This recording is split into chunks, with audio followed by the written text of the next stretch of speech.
Good morning students. LBS Ganoda के YouTube channel में आपका हार्दिक स्वागत, अभिनंदन। बीए बीएड सेकेंड ईयर और बीएससी बीएड सेकेंड ईयर का एक पेपर एक्शन रिसर्च क्रियात्मक अनुसंधान को लेकर हम आए हैं। तो क्रियात्मक अनुसंधान की हम बात करें तो उसमें हमारा लास्ट कंटेंट जो था उसके आगे के रूप में हम बात करते हैं। क्रियात्मक परिकल्पनाओं की विशेषता।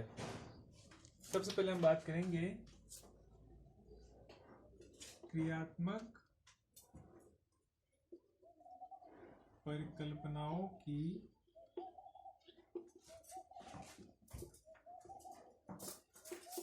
विशेषताएं। इसके बाद हम बात करेंगे जो उसकी विशेषताएं हैं। नंबर 1, सत्यापनशीलता।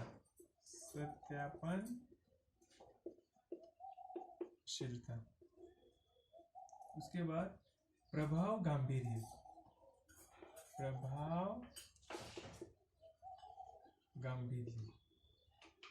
थर्ड है स्पष्टता। और है स्वदेशिता।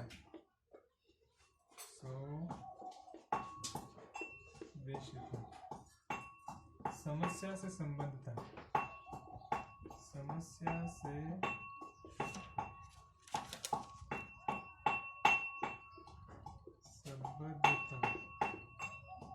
इसके बाद हम बात करते हैं अन्य क्रियाओं से नहीं के बराबर हस्तक्षेप।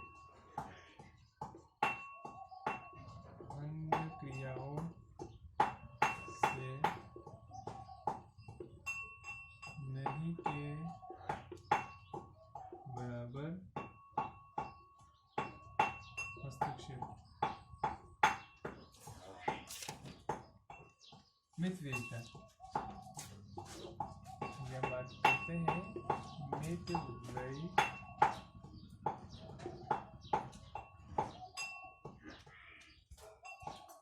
पूर्व स्थापित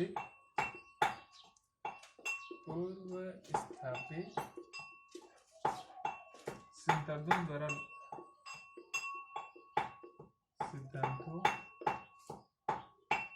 द्वारा समर्थित। उसके बाद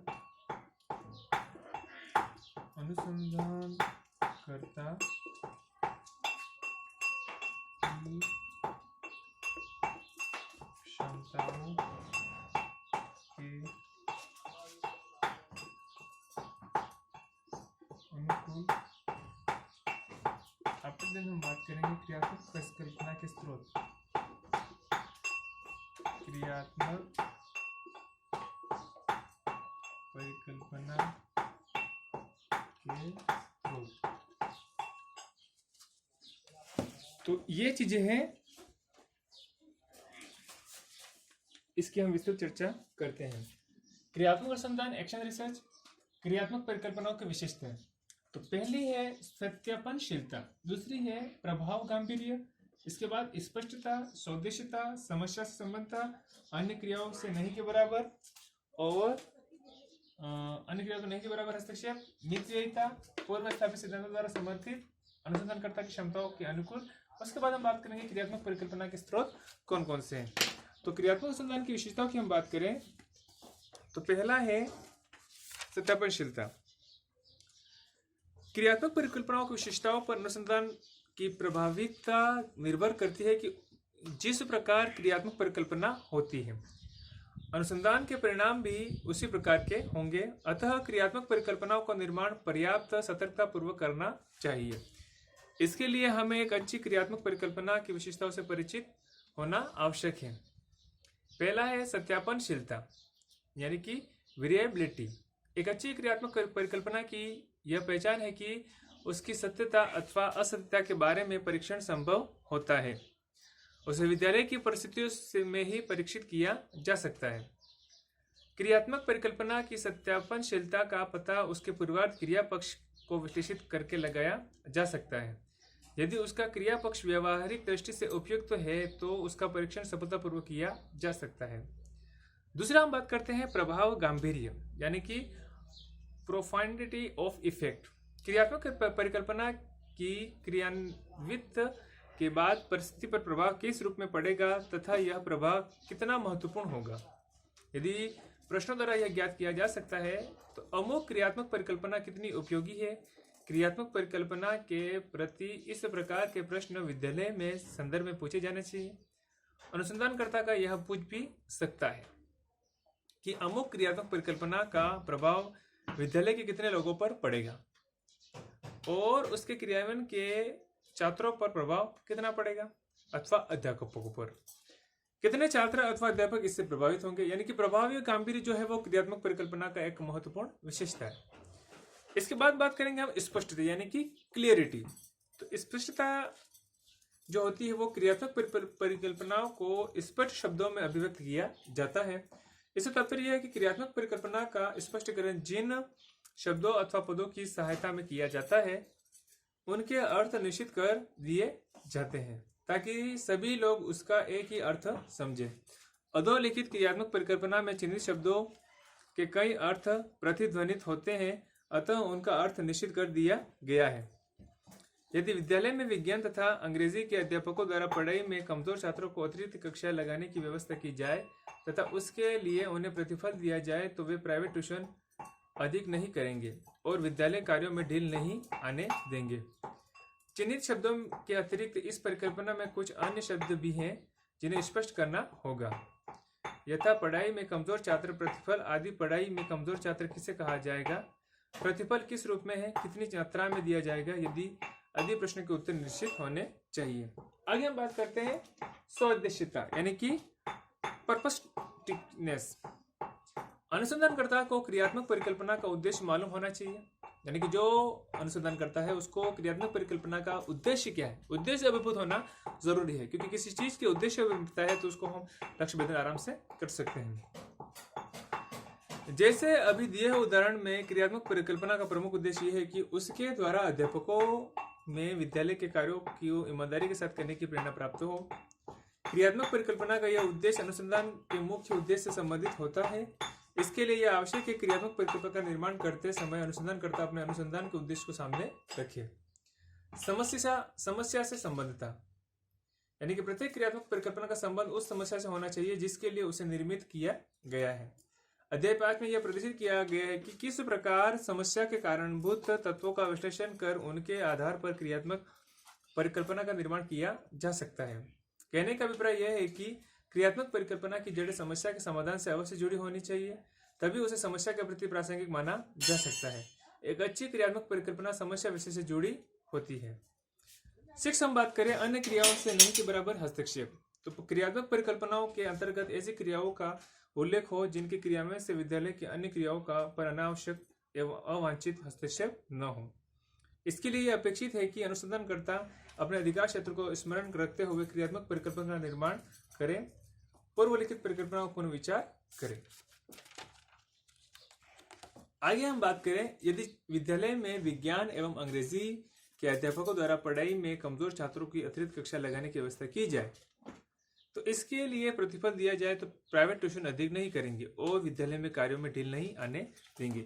यानी कि गणित है, अंग्रेजी है, विज्ञान है, ऐसे सब्जेक्ट हैं उसमें अगर हम अतिरिक्त क्लास लगा देते हैं, सुबह लगाए या प्रेयर में लगाए या आफ्टर लंच, जैसे भी समय की व्यवस्था होती है, विद्यालय का जो समय सारणी बनी होती है उस रूप हम बाद में कभी भी एक्स्ट्रा क्लासें लगाते हैं तो एक्स्ट्रा क्लास का एडवांटेज ये मिलता है कि बच्चे अधिक से अधिक ट्यूशन पे जाएंगे, ट्यूशन का टाइम वो कंज्यूम हो जाएगा और विद्यार्थी निश्चित रूप से विद्यालय में रहने का प्रयास करेंगे। तो ये चीजें जो होती है वो कहीं ना कहीं प्रभावशालीता का रूप उदाहरण देती हैं। इस परिकल्पना का क्रियान्वयन प्रधानाचार्य अथवा प्रबंध के अधिकार क्षेत्र के अंतर्गत है। यदि दोनों ही मिलकर इसका क्रियान्वयन की ओर प्रवृत्त हो जाए तो उत्तम होगा। इन क्रियात्मक परिकल्पनाओं से स्पष्ट हो जाता है कि विद्यालय की अन्य क्रियाओं में इससे बाधा पहुंचने की संभावना नहीं के बराबर है। अध्यापकों की सहायता से पढ़ाई में कमजोर छात्रों का समूह चुना जा सकता है। इसके आधार पर अतिरिक्त कक्षाओं की व्यवस्था की जा सकती है। 7 है मितव्ययिता, इकोनॉमिकल है। क्रियात्मक परिकल्पनाओं के क्रियान्वयन में धन तथा एवं समय संबंधी समस्या नहीं उत्पन्न होनी चाहिए। एक अच्छी प्रक्रियात्मक परिकल्पना क्रियान्वयन में कम से कम धन एवं समय की आवश्यकता होती है, यदि क्रियात्मक परिकल्पना की जांच करने में विशेष धन एवं समय लगता है तो अनुसंधान की दृष्टि से उन्हें अधिक खर्चीली कहेंगे। क्रियात्मक अनुसंधान में महत्वपूर्ण बात यह होती है कि विद्यालय को कम से कम धन के द्वारा उपयोगी क्रियाओं का पता चल जाता है। उसके लिए बहुत लंबी अवधि की भी आवश्यकता नहीं होती। विद्यालय अपने सीमित धन एवं समय के माध्यम से इस प्रकार के अनुसंधान को चलाता है। अतः क्रियात्मक परिकल्पनाओं का निर्माण इस दृष्टि से करना चाहिए कि उसके क्रियान्वयन में अधिक धन व समय की आवश्यकता न हो। आगे हम बात करते हैं पूर्व स्थापित सिद्धांतों द्वारा समर्थित, यानी क्रियात्मक परिकल्पनाओं के मुख्य तत्वों में पूर्व स्थापित सिद्धांतों अथवा सत्यों के विरोध नहीं होना चाहिए। विशेष तौर से शिक्षण विधियों एवं सीखने की प्रक्रियाओं से संबंधित क्रियात्मक परिकल्पनाओं के संदर्भ में इस बात पर ध्यान रखना चाहिए। एक अच्छी क्रियात्मक परिकल्पना में पूर्व स्थापित सिद्धांतों का समर्थन प्राप्त होता है। आगे हम बात करते हैं अनुसंधानकर्ता की क्षमताओं के अनुकूल। प्रत्येक क्रियात्मक परिकल्पनाओं की यह प्रमुख विशेषता होनी चाहिए कि वह अनुसंधानकर्ता, अध्यापक अथवा प्रधानाचार्य की क्षमताओं के अनुकूल हो। यदि क्रियात्मक परिकल्पना अनुसंधानकर्ता की योग्यता एवं क्षमताओं के मुताबिक नहीं होती तो उसका क्रियान्वयन ठीक प्रकार नहीं हो सकता। इन सभी की विशेषताओं के आधार पर क्रियात्मक परिकल्पनाओं का मूल्यांकन किया जा सकता है। अनुसंधानकर्ता को चाहिए कि अपने शोध कार्य में लगने से पूर्व क्रियात्मक परिकल्पना की इन विशेषताओं को ध्यान में रखते हुए अपनी क्रियात्मक परिकल्पना का मूल्यांकन स्वयं कर ले। यानी कि क्रियात्मक परिकल्पना के आधार पर जो विशेषता है उस विशेषताओं से हम ये समझ सकते हैं कि हमारी सत्यापनशीलता, प्रभाव गांभीर्य, स्पष्टता, सौदेशीलता, समस्या से संबद्धता, अन्य क्रियाओं में नहीं के बराबर हस्तक्षेप, मितव्ययिता, पूर्व स्थापित सिद्धांतों द्वारा समर्थित, अनुसंधानकर्ता की क्षमता के अनुकूल, ये जो विशेषता है विशेषता एक तरीके से अनुसंधान को बहुत ज्यादा बढ़ावा देती है। किसी चीज में एक लक्ष्य को प्राप्ति के लिए एक बहुत बड़ा आयाम प्रस्तुत करती है। आगे हम बात करते हैं क्रियात्मक परिकल्पना के स्रोत। तो क्रियात्मक परिकल्पनाओं का जो स्रोत है उसका उद्भव अनुसंधानकर्ता की सूझबूझ, उसके अनुभव एवं चिंतन से जुड़ा है। निरंतर समस्याओं का विश्लेषण करते रहना भी क्रियात्मक परिकल्पना के सृजन में सहायक होता है। अपनी दैनिक परिस्थिति के प्रति आलोचनात्मक दृष्टि रखकर कार्य करना क्रियात्मक अनुसंधान की तैयारी हेतु परम आवश्यक है। इस प्रकार का दृष्टिकोण अपनाने से हमें अपनी कार्य प्रणाली में सुधार लाने की चेतना कायम रहती है। क्रियात्मक परिकल्पनाओं का संबंध अनुसंधानकर्ता की इस चेतना से होता है। जो अनुसंधानकर्ता जिज्ञासु एवं प्रगतिशाली होता है वह क्रियात्मक परिकल्पनाओं की रचना अत्यंत सरलतापूर्वक कर लेता है। अब क्रियात्मक परिकल्पना के मुख्य स्रोत इस प्रकार इंगित किया जा सकता है। हम एक एक करके बात करते हैं।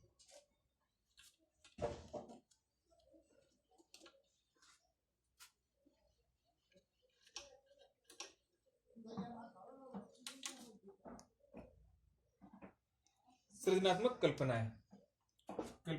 क्रियात्मक परिकल्पनाओं के स्रोत। सृजनात्मक कल्पनाएं।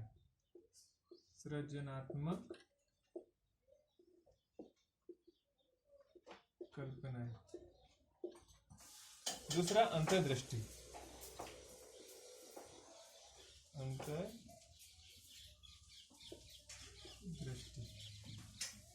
थर्ड है अनुभव।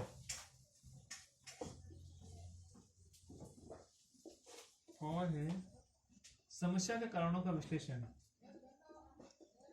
समस्या के कारणों का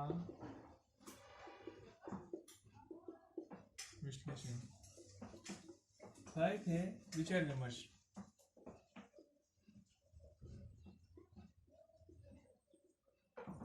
छठा है विद्यालय की प्रकृति के प्रति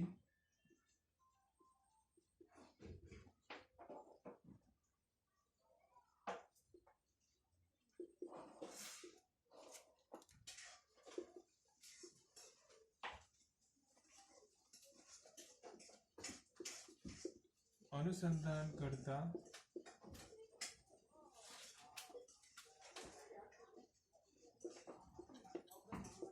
संवेदनशीलता।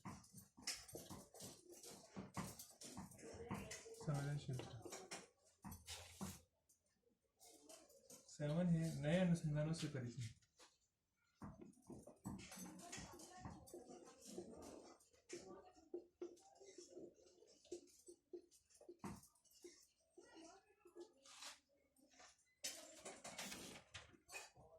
ये क्रियात्मक परिकल्पनाओं के प्रमुख स्रोत हैं, तो एक एक करके हम सबके बारे में चर्चा करते हैं।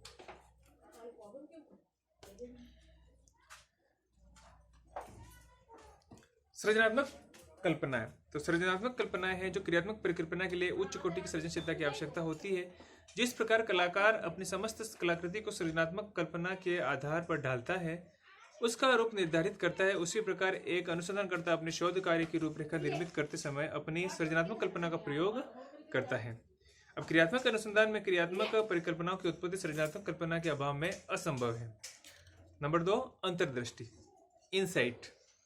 तो अनुसंधानकर्ता कार्यों की अंतर्दृष्टि अथवा सूझबूझ के बिना एक पग भी आगे बढ़ना कठिन है।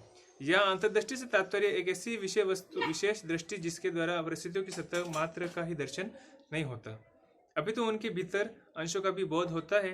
अंतर्दृष्टि द्वारा व्यक्ति किसी विषय की गहराई में प्रवेश कर सकता है। क्रियात्मक परिकल्पनाओं के निर्माण में अंतर्दृष्टि का विशेष महत्व है। इस प्रकार की दृष्टि से हम उत्तम कोटि की क्रियात्मक परिकल्पनाओं को सृजन नहीं कर सकते। विद्यालय की परिस्थिति के बारे में हमारी सूझबूझ जितनी ही गहरी होगी, हम क्रियात्मक परिकल्पनाओं का निर्माण उतना ही कुशलतापूर्वक कर सकेंगे। नंबर 3 है अनुभव। अंतर्दृष्टि तथा अनुभव में अत्यंत घनिष्ठ संबंध होता है। जैसे जैसे हमारे अनुभवों का भंडार बढ़ता है, हमारी सूझबूझ भी पैनी होती जाती है। अनुभवी व्यक्तियों में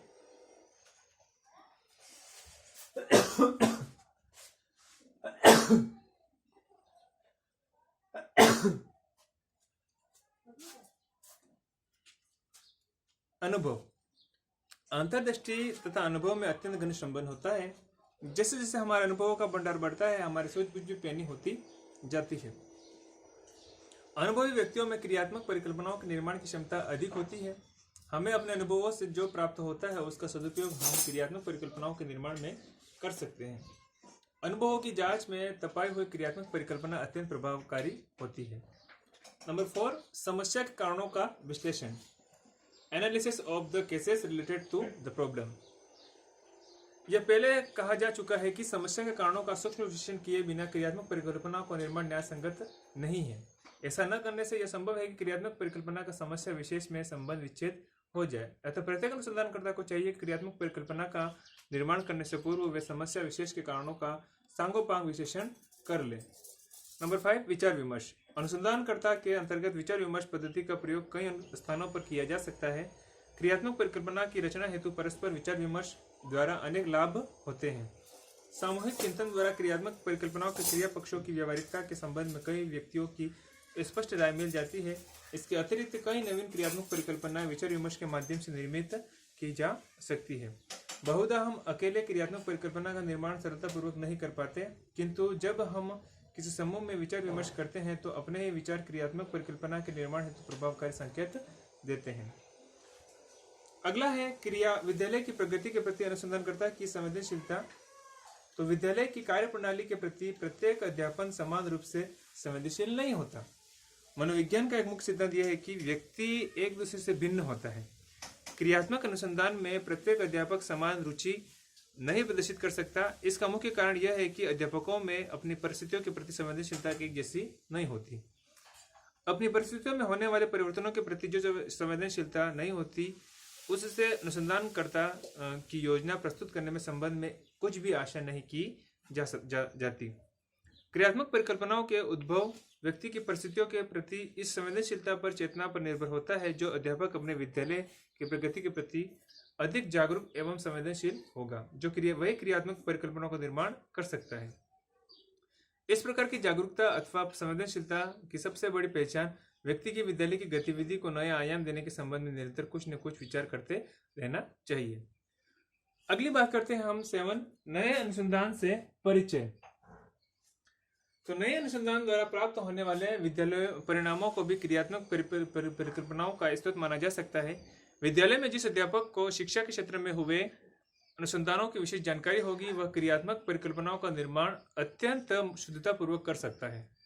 सामान्य परिकल्पनाओं के बारे में यह लागू होगा, इसलिए प्रत्येक अनुसंधानकर्ता की अपेक्षा की जाती है कि वह अपने क्षेत्र में हुए अनुसंधानों से परिचय प्राप्त करे। उसे अपने विषय से संबंधित समस्त अध्ययन सामग्रियों का सर्वेक्षण करना आवश्यक है, ताकि वह महत्वपूर्ण खोजों से वंचित न रह जाए। इस प्रकार के सर्वेक्षण इसलिए भी अपेक्षित है कि अनुसंधानकर्ता यह निश्चित कर ले कि जो कुछ वह कर रहा है पुनरावृत्ति मात्र तो नहीं। उसके आधार पर उसे पूर्ण विश्वास हो जाता है कि उसका अनुसंधान एक नवीन प्रयास है, न कि पूर्व संपादित अनुसंधानों का पृष्ठ पोषण। क्रियात्मक अनुसंधान में प्रत्येक समस्या नहीं होती है, अतः उसमें पुनरावृत्ति का प्रश्न ही नहीं उठता। हाँ, इतना अवश्य है कि अनुसंधान विषयक प्रतिवेदना एवं शोध प्रबंधों को पढ़कर दूसरे से अनुभवों से लाभ उठाया जा सकता है। दूसरों के अनुभव कभी कभी अत्यंत उपयोगी सिद्ध होते हैं। इन अनुभवों के आधार पर क्रियात्मक परिकल्पनाओं की रचना की जा सकती है। नए अनुसंधानों की जानकारी का यह मुख्य लाभ है। तो विद्यार्थियों, आज हमने पढ़ा क्रियात्मक परिकल्पनाओं की विशेषताएं और क्रियात्मक परिकल्पनाओं के स्रोत। अगली क्लास में हम आगे और बात करेंगे कि क्रियात्मक परिकल्पना का महत्व क्या है, न्यायादर्श क्या है और न्यायाधीश के उद्देश्य वगैरह सारी चीजें जो हम अगली क्लास में करेंगे। आपने LBS गंधौरा का यूट्यूब चैनल देखा, लाइक किया, सब्सक्राइब किया, इसके लिए आपको बहुत बहुत धन्यवाद। आपका दिन शुभ रहे।